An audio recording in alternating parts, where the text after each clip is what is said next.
Welcome back to Filling in the History. I am the amateur historian, and today we are going to be talking about Doctrine and Covenants sections 12, 13, 14, 15, 16, and 17.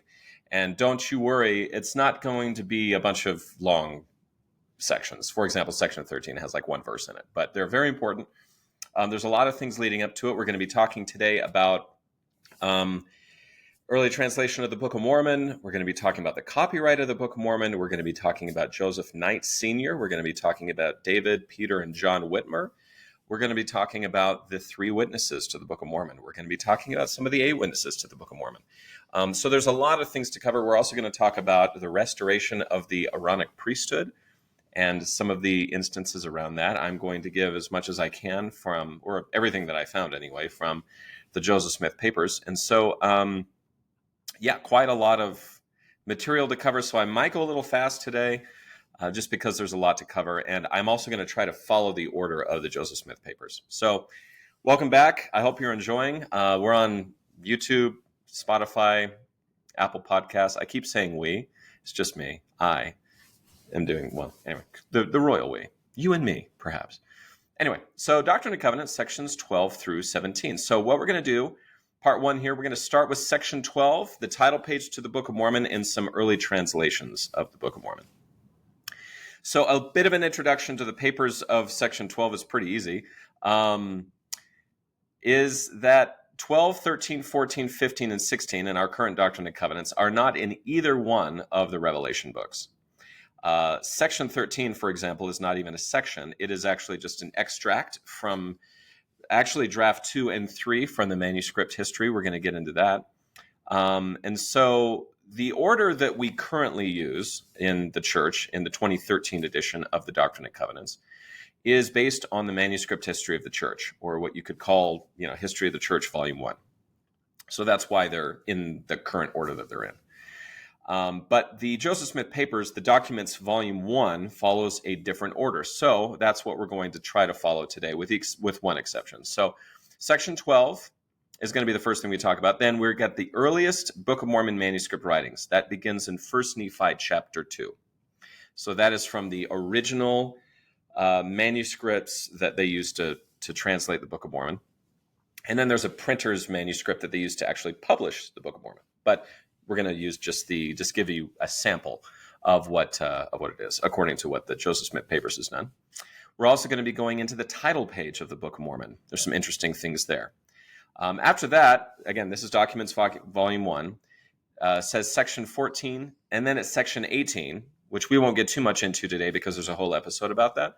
Section 15, then Section 16, then the copyright of the Book of Mormon, and I'm going to kind of take that out of order just to keep the topics together, and then Section 17. So if you're not thoroughly confused yet, let's just get into it.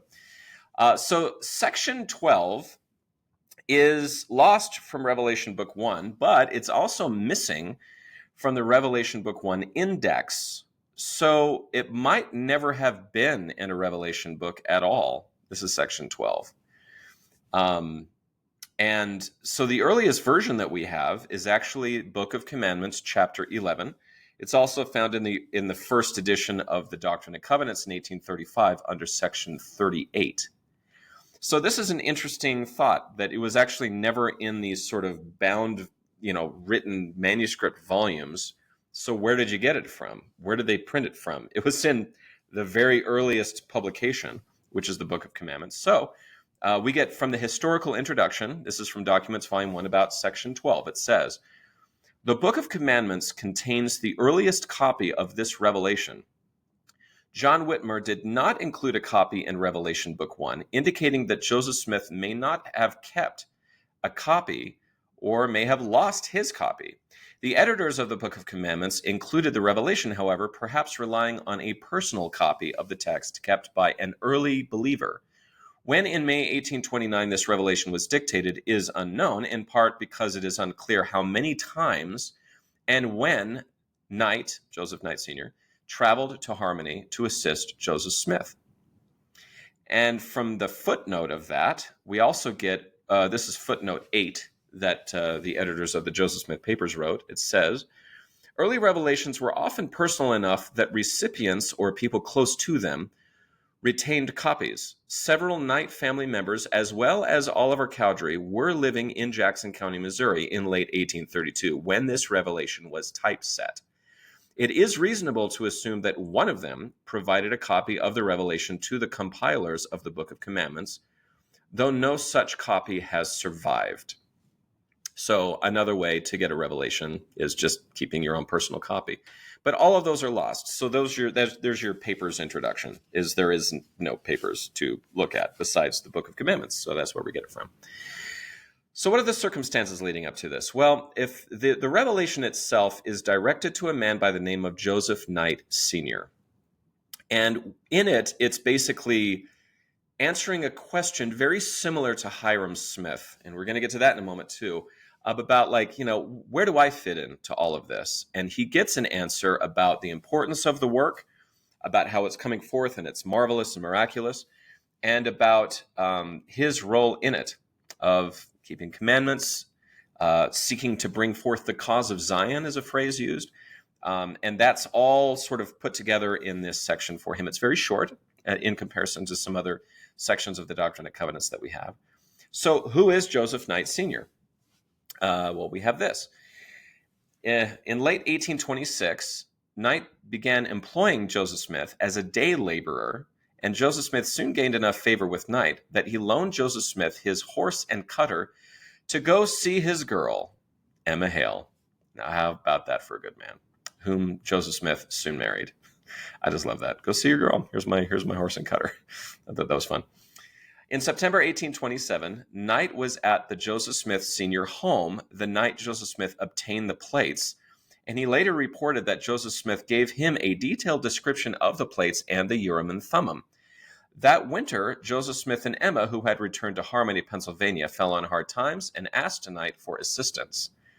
He says, I let him have some little provisions and some few things out of the store, a pair of shoes, and $3 in money to help him a little, wrote Knight. So this is just kind of a good neighbor, a good guy. Just here's my horse. I would like to believe, and this was a favorite story apparently, that when Joseph clocked somebody dislocated a thumb and said, "Hey, Dad, before I tell the story, do you mind snapping? Ouch, thank you." Snapped it back into place. That Joseph Knight was there to be like, "Okay, yeah, why don't you relocate your thumb before you tell me the story?" Anyway, so he's been involved in this, which is kind of fun. And I know in such works like The Work and the Glory, so Gerald Lund wrote a sort of historical fiction, and I believe he sort of wrapped Joseph Knight Sr. up into the Steed fictional family. Anyway, just to kind of give some context, it's just some interesting stories about what they would have witnessed. So, a good neighbor. Anyway, moving on. Knight provided support that helped Joseph Smith recommence the translation after Martin Harris lost the initial manuscript in July of 1828. In January of 1829, Joseph Smith Sr. and Samuel Smith stopped at Knight's home on their way from Manchester, New York, to visit Joseph Smith in Harmony. Knight took him the rest of the way in his sleigh, and once they arrived in Harmony, he gave Joseph Smith Sr. a $50 and also gave Joseph Smith money to buy paper for the translation. Knight may have also returned to Harmony to aid Joseph Smith at other times between January and May of 1829. Joseph Knight Jr. wrote, "Father and I often went to see him," Joseph Smith, "and carry him something to live upon." So, to put this a little bit more succinctly, a lot of the paper that we currently have from the original manuscript was bought by Joseph Knight Sr., who, Joseph and Oliver had run out of paper. They're all different lengths. Some of them are lines, some of them are not. They wrote on whatever they could get. And we can thank Joseph Knight Sr. for some of that paper. I would also say that they're being very generous here and very vague, but Joseph and Oliver might have starved because they were moving so much they couldn't plant and do all that kind of stuff. And they were really trying to focus on the translation of the Book of Mormon. And so the food that the Knight family gave to them kind of saved their lives. So these are pretty significant, in my opinion, very significant acts that the Knight family did. And I just love that it's not $1,000. It's like, here's $2, here's $5, here's Just something to get you by, something to feed you, something to give you paper. So that's pretty cool. Some other facts about Joseph Knight Sr. So he was born in Massachusetts in 1772, which means he was 4 years old when the Declaration of Independence was written and signed. So just to put that into context. He was a Universalist, and he hired Joseph Smith in 1826 to just kind of do some jobs. He was present at the Smith family farm when Joseph Smith retrieved the gold plates in 1827. He was baptized into the Church of Jesus Christ of Latter-day Saints by Oliver Cowdery. It was called the Church of Christ at the time, actually, but he was baptized by Oliver Cowdery on the 28th of June, 1830, at Colesville.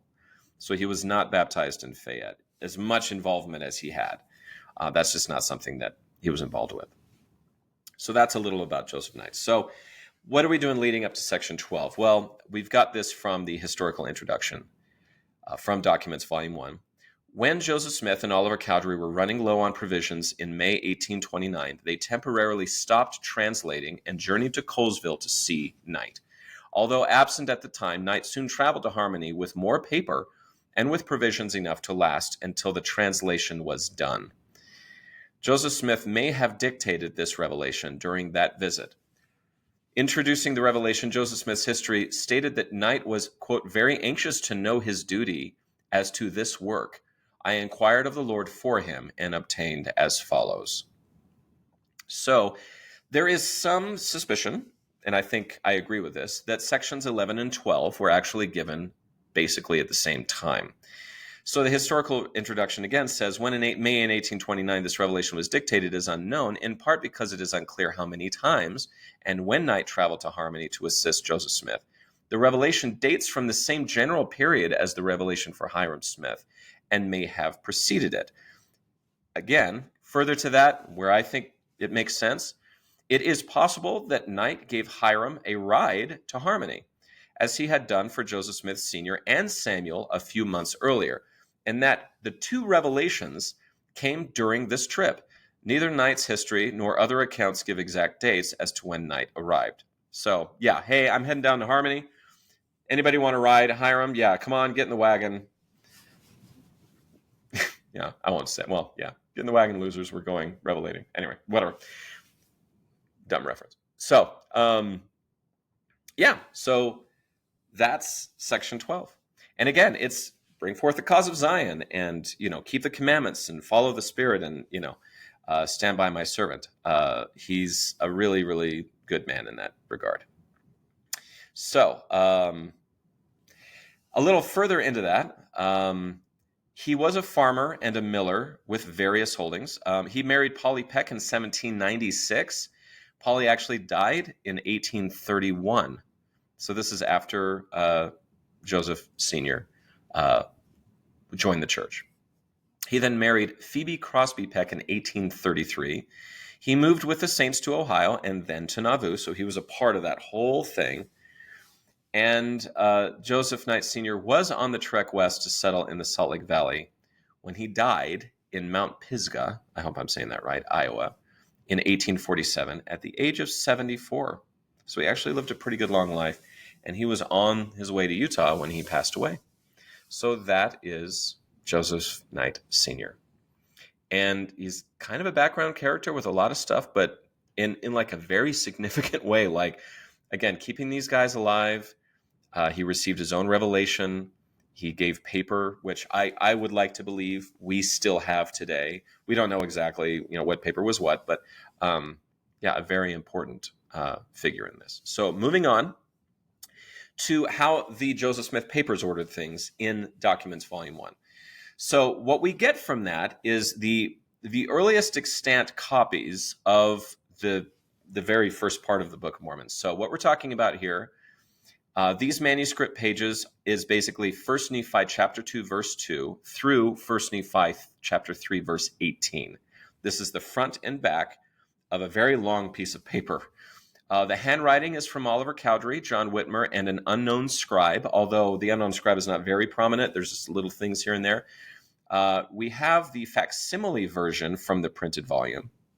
And as you can see here, there's different color codes for different people. They were kind of making little notes or maybe a heading, page numbers, things like that. Nothing really to do with the translation per se. And that is just a high definition photograph that we get. I believe his name is Weldon Anderson, took these photos. Very, very talented photographer, I would say. And then what's interesting is what the Documents Volume 1 is using. So if you were to go to Joseph Smith's website, you're going to see this, which is a photostatic copy. This was done in the early 1920s. And it kind of reads like a negative, which in my opinion is really handy for text because it kind of brings out the lettering. And this was really nice because this is 100 years ago that this photostatic copy was taken. So a lot of the fading of age and time is not there. It's still, maybe a little hard to read occasionally, but it's a lot more clear. And so we're very fortunate to have that. And that, I believe, was done by what is now called the Community of Christ, but at the time was the Reorganized Church of Jesus Christ of Latter-day Saints. So once again, if any of you are listening, just from this amateur historian, thank you so much for doing this. It's enormously valuable to anybody studying these papers. So anyway, so that's what we have. That's what we have left. And it's in pretty good shape. So I love the source note of this too. It just gives you a couple of, just kind of the dynamics behind all this. So for example, this leaf, this paper that you have, measures 16 3/8 inches tall by 7 inches wide. That is a very long piece of paper. The original manuscript of the Book of Mormon was placed in the cornerstone of the Nauvoo house in 1841. I said Nauvoo temple. I misspoke. It was the Nauvoo house. My apologies. In 1882, the manuscript was removed, but it had suffered considerable damage from water. So 40 years later, it gets pulled out. And this is a name you should know. Louis Bideman, second husband of Emma Hale Smith, gave portions of the manuscript to visitors of Nauvoo. Through the years, many of these have been collected or donated to several different repositories, including the Church History Library, Salt Lake City, Utah, and the J. Willard Marriott Library at the University of Utah, which is also in Salt Lake City. Additionally, some fragments of the manuscript are in private possession. Only about 28% of the original manuscript is now known to be extant, and much of that is in the form of fragments. The excerpt featured below was acquired with about 20 other pages by Sarah M. Kimball in September of 1883 and given to Joseph F. Smith, a member of the First Presidency of the Church of Jesus Christ of Latter-day Saints, in October of 1883. It is unknown when the fragment came into the possession of the church historian's office, but sometime after that, let's call it. So that's how we have this particular paper. I thought that was interesting. There's a lot of story behind these, but apparently Louis Bideman would break off pieces of it and hand it to people as a souvenir for visiting Nauvoo. And over time, we have those back, and some of them are kind of a mess. I mean, they're little fragments that we've had to use spectrologics and things like that to try to pull the lettering out to find out what we're reading. And anyway, really fascinating story behind that. Again, the amount of work that went into putting these volumes together is astronomical. So the historical introduction behind this. Joseph Smith moved forward in earnest only after Oliver Cowdery arrived to serve as his full-time scribe in early April 1829. During April and May of 1829, Joseph Smith and Cowdery apparently translated the portion of the Book of Mormon from Mosiah through, including the Book of Moroni. So in 1 month, you get Mosiah through the end of what we currently have as the Book of Mormon. The end of the Book of Moroni. Then it says, Joseph Smith and Cowdery relocated to Peter Whitmer Sr.'s home in Fayette, New York, in early June of 1829 and promptly resumed the translation. It was a laborious work, recalled David Whitmer, for the weather was very warm and the days were long, and they worked from morning till night. While the timetable of the translation is not known with certainty, analysis of the manuscript suggests that Joseph Smith translated the portion from the first book of Nephi through Words of Mormon that became the first part of the Book of Mormon at the Whitmer home during June. So again, in 1 month, you get First Nephi through Words of Mormon. This was in accordance with a revelation that had instructed Joseph Smith to translate the engravings which are upon the plates of Nephi, which covered the same time period as the pages lost by Harris, a manuscript that Joseph Smith made no effort to retranslate. So to review, Mosiah through Moroni is done in Harmony, Pennsylvania, in 1 month in the summer, basically April and May of 1829. First Nephi through Words of Mormon, as we have it now, was actually done in Fayette. They actually moved the translation over and did that one in the month of June. So, something that I researched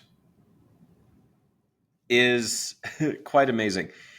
The pages that were lost, just to put this, and so what I did is I took a look at the average page, intact page that we had from, the earliest stuff, which would have been, in our case, the Book of Alma is all we have extant from that. So the size of those pages were not so quite long. They were shorter. And I just did some do we have 116 consecutive pages of the Book of Mormon existing? And the answer is no, we do not. Just to give you a sense of how much was really lost. And I'm saying pages. I'm going to be generous and say page 1, page 2 are on a single sheet of paper pages, which I think is what they were referring to. If that's the case, then the entire Book of Alma and all the way to Helaman chapter 3 would have been lost. Or to put it another way, all of 1st and 2nd Nephi, Jacob, Enos, Jerem, Omni, Words of Mormon, and a little bit into Mosiah, I would say all the way to maybe chapter 10 is how much 116 pages were worth, just to kind of give you a comparative note. It is a lot that they lost. And I find it interesting that unless my math is wrong, and it very well could be, and I'm just guessing because we don't know, they translated less, like the plates of Nephi retranslation, First Nephi through Words of Mormon, is shorter in length than the Book of Lehi. That's my guess. So just amateur historian here, giving you a little opinion. Another thing that I really, really love to point out here, which I thought was fun, and this is from the Joseph Smith papers, again, just a footnote here. It says, the text transcribed here, and take a look at it. The text transcribed here, as with other extant portions of the original manuscript, exhibits very few signs of editing. It contains spelling errors characteristic of each particular scribe. Letting that sink in, that's a remarkable thing that the most original version of this has no editing marks on it. That's kind of weird that you could dictate a story like that and never make a change. Just saying. The printer's manuscript obviously is a copy of this. And again, there's really not a whole lot of changes there. There's some spelling corrections, perhaps. And just if you don't know, they put little headings at the top of a page just to kind of describe where you are in the story, and that was just people doing their thing at page numbers. But other than that, to put it rudely, it's kind of a boring read. It's just like reading the Book of Mormon. It's just somebody else's handwriting. So it's kind of an interesting side note. So moving right along, lots to talk about. The next thing we get into is the title page of the Book of Mormon. So that's a little sample of what they were doing at the time to kind of put everything into context. Now we have the title page, and this and the copyright sort of play together in an interesting way. So the first printed Joseph Smith paper, are you ready? Is from the Library of Congress in Washington, D.C. It exists there to this day. And I don't know if your library card's that good, but apparently you could go take it, or not take it, you could go look at it and take a look at it. It's in the Library of Congress. So we get this from the sort of summary of the title page of the Book of Mormon. This is from Documents, Volume 1. It says, the following document, a copy of the title page of the Book of Mormon, is the first printed Joseph Smith document. Joseph Smith submitted it to the United States District Court for the Northern District of New York as part of his application for a federal copyright. Conforming with copyright law, he submitted a printed copy of the full title page, which he later explained was translated from the plates. I'll get to that in a moment. The clerk of the court, Richard R. Lansing, filed this title page in Utica, New York on the 11th of June, 1829, suggesting that it was printed no later than the first few days of June, 1829.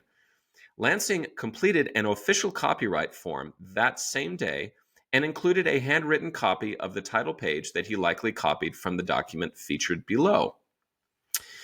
So like I said, I'll get to the copyright in a moment. There's a little funny moment about that.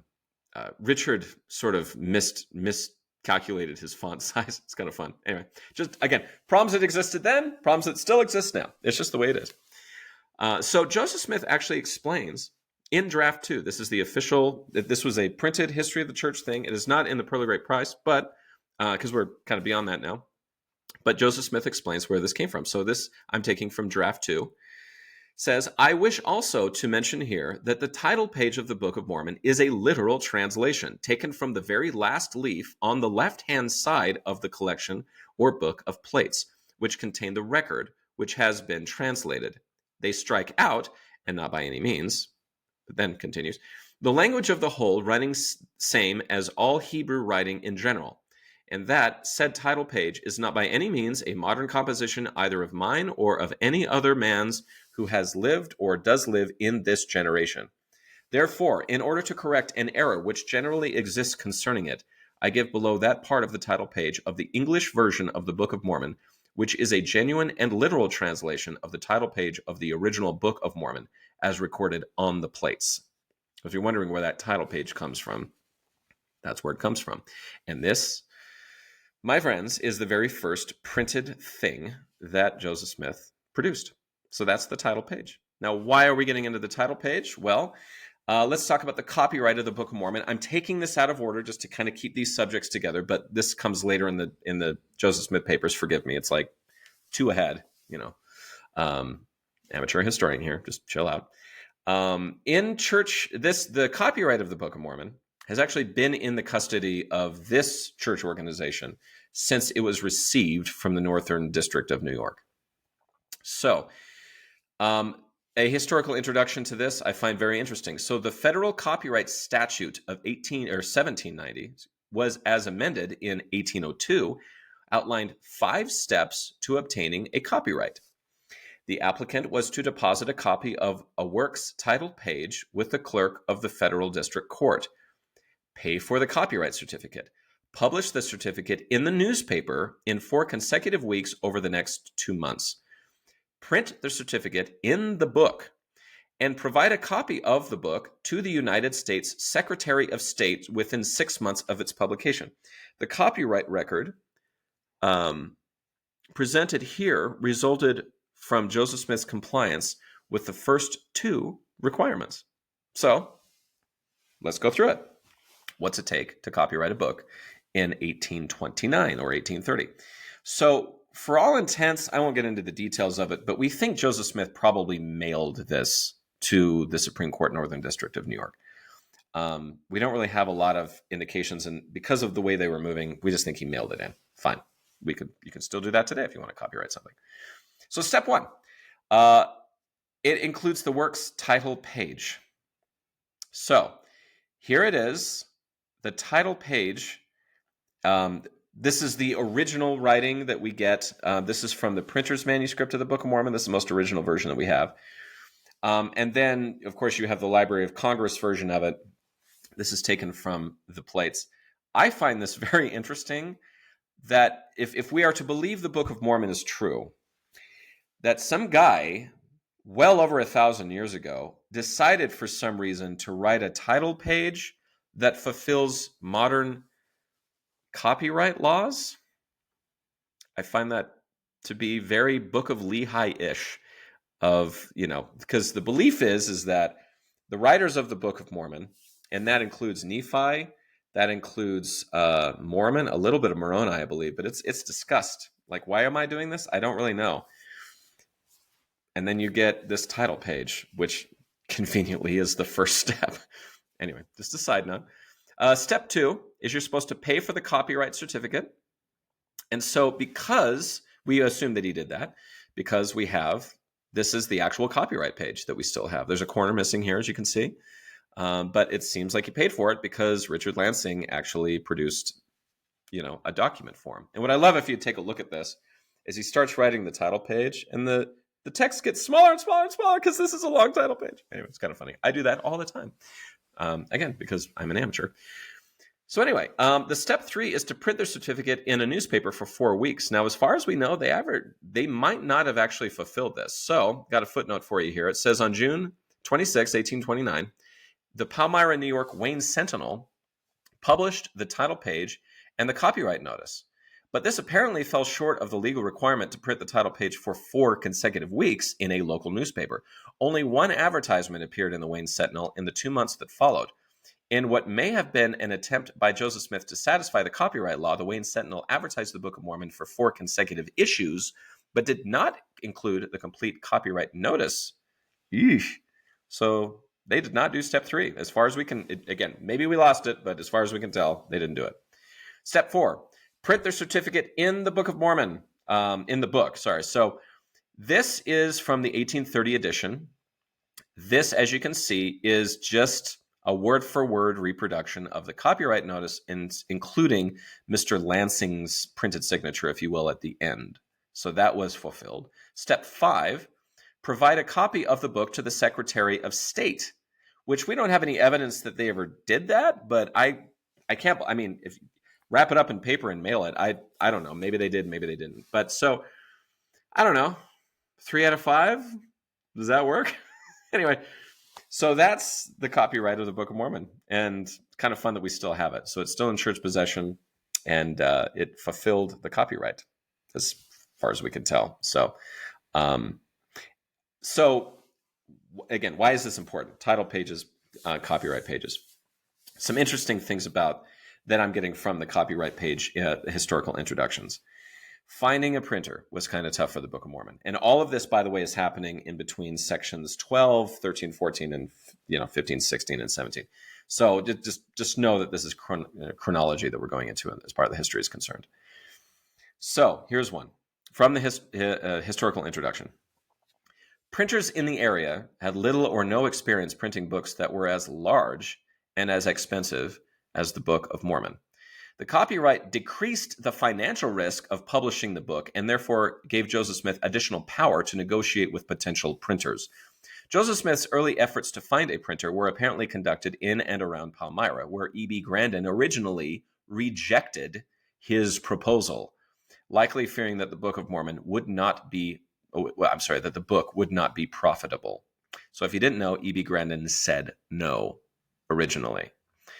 Then, after successful attempts in Palmyra, Joseph Smith and Martin Harris solicited printers in Rochester, New York. There, Thurlow Weed appears to have rejected the proposal, even though Harris offered his farm as payment. But then, Joseph Smith met success. His proposal was accepted by printer Elihu F. Marshall. Most of you probably have never heard of that person. So Joseph Smith returned to Palmyra with Marshall's offer, and this time he successfully negotiated with Grandin. After the agreement was in place, Joseph Smith returned to his home in Harmony, Pennsylvania. He did not sell his copyright to Grandin or negotiate an agreement to share the profits from the book's sale, nor did he need to once Harris had agreed to be the financier. John H. Gilbert, the typesetter of the Book of Mormon, estimated the cost for printing 5,000 books at $3,000. That's where we get that number from, is John H. Gilbert's estimation. A figure that included a profit for Grandin. If enough books sold, Harris could recoup what he had provided by mortgaging part of his farm for $3,000, and Joseph Smith might even make a profit. So so here's E.B. Grandin.